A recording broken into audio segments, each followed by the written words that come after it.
عاجل. رسميا حازم إمام رئيسا لنادي الزمالك بقرار من وزير الشباب والرياضة أشرف صبحي واللجنة الثلاثية. عاجل. حازم إمام رئيسا لنادي الزمالك بالتزكية بقرار من رموز الرياضة المصرية والتكاتف حول نادي الزمالك. عاجل جدا. رسميا انتقال سوزا إلى النادي الأهلي مجانا بعد انتهاء عقده مع تشومبوكو الكوري. عاجل. اللجنة الثلاثية داخل نادي الزمالك تطرد موظف جاسوس لمرتضى منصور داخل نادي الزمالك. السلام عليكم ورحمة الله وبركاته أعزائي متابعين قناة توب تيم. أول حاجة بشكركم قوي على التفاعل الجميل اللي حصل على الفيديو الأخير، ويا ريت كل الفيديوهات تكون كده علشان توصل لأكبر عدد من المتابعين ودعما منكم للقناة. لو أول مرة تشوف القناة تنزل تشترك فيها وتفعل زر الجرس عشان يوصلك كل جديد وحصري في عالم كرة القدم، وكمان تعمل لايك للفيديو عشان يوصل لأكبر عدد من المتابعين.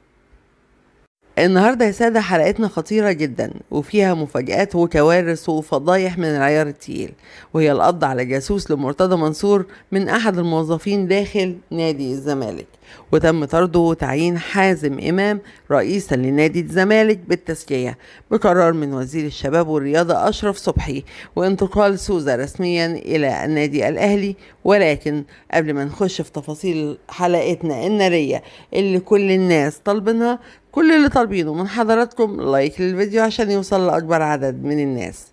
النهاردة يا سادة حلقتنا خطيرة جدا وفيها مفاجآت وكوارث وفضايح من العيار التقيل.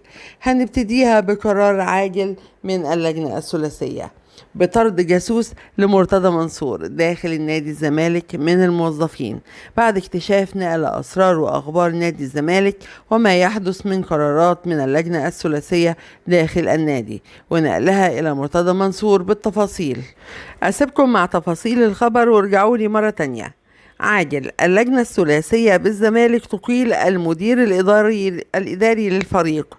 توجهت اللجنة الثلاثية بنادي الزمالك بالشكر للإداري أحمد حسني بالجهاز الفني للفريق الأول لكرة القدم ونادي الزمالك، وذلك بعد موافقة المدرب الكولومبي خوان كارلوس أوسيريو المدير الفني للنادي على رحيله بشكل رسمي وإقالة المدير الإداري لنادي الزمالك. وأكد مصدر مسؤول داخل القلعة البيضاء بتصريحات خاصة أن اللجنة الثلاثية بنادي الزمالك وجهت الشكر لمدير الإدارة أحمد حسني على الفترة التي قضاها مع الفريق خلال الفترة الماضية بسبب نقله كل المعلومات من نادي الزمالك إلى مرتضى منصور. حمادة أنور عضو مجلس إدارة نادي الزمالك الأسبق الاسم الأقرب لشغل المنصب خلال الفترة القادمة، وقال أن هناك أكثر من اسم مرشح للرحيل عن النادي بينهم الثنائي سعد عابدين وإبراهيم زارع أعضاء الجهاز الإداري بالنادي، ولم يتم حسم موقفهم حتى الآن. ووصل المصدر تم الاتفاق من إخوان كارلوس أوسيرو المدير الفني لفريق أول لكرة القدم بنادي الزمالك على صرف الشهر المتبقي من مستحقاته المتأخرة لدى النادي بداية الأسبوع المقبل، وسيتم حل الأزمة نهائيا قبل انطلاق فترة الإعداد بداية شهر سبتمبر المقبل.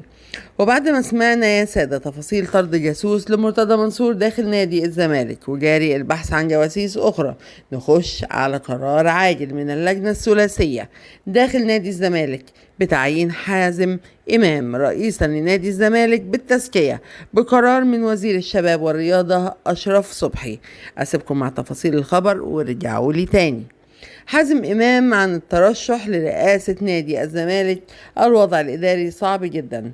حازم إمام عضو مجلس إدارة اتحاد الكرة عن احتمالات ترشحه رئاسة الزمالك خلال الانتخابات المقبلة المقرر إجراؤها قبل نهاية العام الجاري بعد استقالة المجلس السابق وتعيين لجنة ثلاثية مؤقتة لإدارة القلعة البيضاء، موضحا أنه شرف لتولي رئاسة النادي الذي تربيت به بين جدرانه، لكن الأمور صعبة في الوقت الحالي. وقال حازم إمام في تصريحاته عبر برنامج جمهور التالتة على قناة أون تايم سبورت مع الإعلامي إبراهيم فايق التواجد على مقعد رئاسة نادي الزمالك لا يكون واجهة اجتماعية فقط، وإنما يتطلب الأمر جهدا كبيرا لتحقيق النجاحات في مختلف القطاعات داخل النادي. إذا تواجدت في مقاعد برئاسة نادي الزمالك ولم أنجز المهام المطلوبة مني ستتعرض للهجوم من جانب الجماهير، وهذا حقهم، خاصة أن تلك الفترة صعبة جدا على أي فرد يتولى المسؤولية في ذلك الأزمات الإدارية داخل القلعة البيضاء.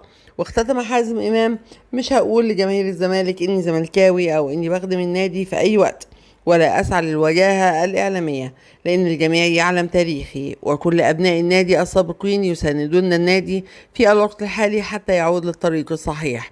لماذا لم يفكر حازم إمام عضو مجلس إدارة الاتحاد الكرة والقائد الزمالك السابق في الترشح لرئاسة النادي الأبيض؟ وما هي الحلول المقترحة للمشاركة في تواجد نادي حاليا؟